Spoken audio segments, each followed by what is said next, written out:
Episode 9, The Coin That Spoke.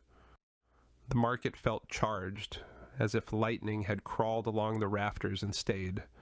Lanterns hummed faintly, their glass warm as breathing skin. Liora walked beside Elias without speaking, matching his pace because the street seemed to lean toward her when she drifted. Since the silent troop, promises felt like knives laid flat, harmless until a hand turned them.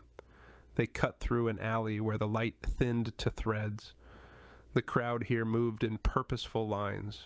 No haggling, no laughter, just a steady current of travelers passing beneath a bronze arch strung with cords.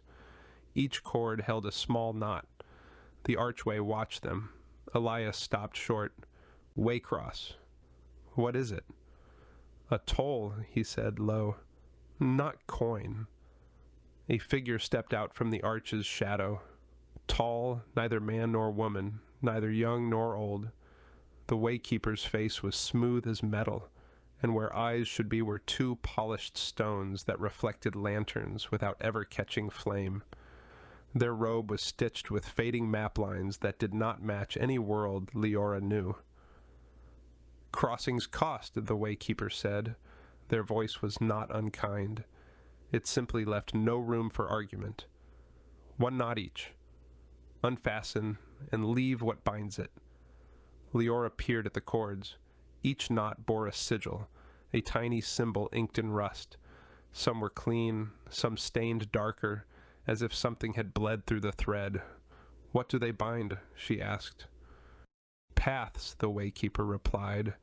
Choices. Certain nights. A flavor you expect to taste again. A bell you have not yet heard. Elias shifted, calculating. We can go around. You can try, said the waykeeper, without malice. But tonight the market has knotted its roots. Go backward and find yourself here again. As if to prove the point, the alley behind them narrowed, just so, while the arch seemed to breathe wider. Liora swallowed. The coin warmed in her pocket, then cooled, then warmed again, like a heartbeat learning its rhythm. What happens if we don't pay? You will, said the waykeeper, and the certainty in it made her skin pebble. The market collects. Elias reached for her sleeve. We turn. We wait for a different door, but the coin jumped. It moved without her hand, sliding up her ribs and into her palm with a speed that stole her breath. Symbols ran across its face too fast to see. For an instant it weighed nothing, and for an instant it was bone-heavy. And in both instants Liora understood, without language, that the coin was not a token she held. It was a mouth. No, Elias hissed, but the word was already too late to matter. The waykeeper inclined their head, as if listening to a voice Liora could not hear. Payment named. What payment? Liora asked, and hated that her voice trembled. The waykeeper lifted one knot. The rust ink sigil on it was shaped like a curve and a hook, almost a crescent moon, almost a question mark. A dream, they said, not one you have had. One you would have had on a night when rain kept you awake and memory did not. It will be taken in full when that night arrives. Leora's throat tightened. No. It is already spoken, the waykeeper said gently, as one would tell a child that a tide cares nothing for sand. Crossings cost. The knot unraveled. Liora felt the tug, not on her skin, but somewhere just inside it, as if an invisible thread had been loosened from her ribs. The sensation was quick and precise, like a stitch being cut. She swayed.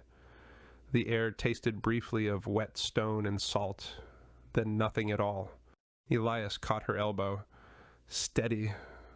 She pushed away, anger a late flare. It bargained for me. He didn't deny it. It's been trying to since the bearer looked at you. His voice rasped. The coin speaks the market's language. If it thinks you'll falter, it answers first. The Waykeeper stepped aside. The arch's shadow shifted, and beyond it the market rearranged. New stalls, new light, as if the street had been turned inside out. Travelers flowed through, knots loosening with the soft sound of thread sighing. The Waykeeper did not watch them. Their stone eyes watched the cords, which now hung one lighter than before. Liora moved under the arch. The light beyond felt thinner, easier to tear. Her palm throbbed where the coin had lain, as if its heat had marked her. "What if I refuse the dream when it comes?" she asked. "You will not," the Waykeeper said. "Refusals are only promises in a different coat." The market collects. They walked until the Waycross was a bend behind them. The anger drained, leaving a hollow she didn't know how to fill. A dream she would have had. Of what? She tried to imagine the shape of it and found only fog. Sometimes, Elias said, as if answering a question she couldn't shape aloud, the market prefers futures. They're cleaner to store. That was a future? A small one. He didn't look at her. Small is how it starts. They passed a stall of knives that wouldn't cut cloth but left neat slices in shadow. A boy practiced on his own silhouette, laughing as it peeled back and lay down at his feet like a loyal dog. Leora's stomach turned. In the next lane, an old woman sold paper lanterns that spelled names when the wind pushed smoke through their seams. Liora watched one bloom with letters, A.R., then smudged to nothing, as if the market had thought better of saying it aloud. The coin lay quiet now, slick with her palm's faint sweat. It felt heavier than it had any right to feel. Not weight, exactly. Responsibility wearing the costume of metal. They stopped beneath a string of guttering lamps. Elias rubbed the bridge of his nose. "You must learn to keep it still." "How?" "By not wanting." He gave a humorless smile. "You'll hate that part." Liora stared at the lamps until her eyes watered. She tried not to want anything. Not answers, not exits, not the rain smell of her street, not Aunt Faye's laugh, which memory could not hold. The wanting didn't quiet, it sharpened. Somewhere deep in the market, a bell chimed, high and quick, not the forgetting bell, but a cousin to it. The lamp steadied, the crowd breathed, the coin's edge cooled. "Good," Elias said softly, surprised. "I didn't do anything." "Then that's what you did." They walked again, and for a few minutes the market was only a place with people in it. Liora let herself believe that was all.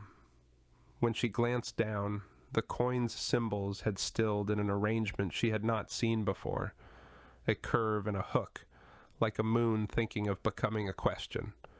She knew, the way you know you've left a door unlocked in a storm, that the market had taken note of the way she crossed, and somewhere, a night that would have been hers, had already been folded and put away.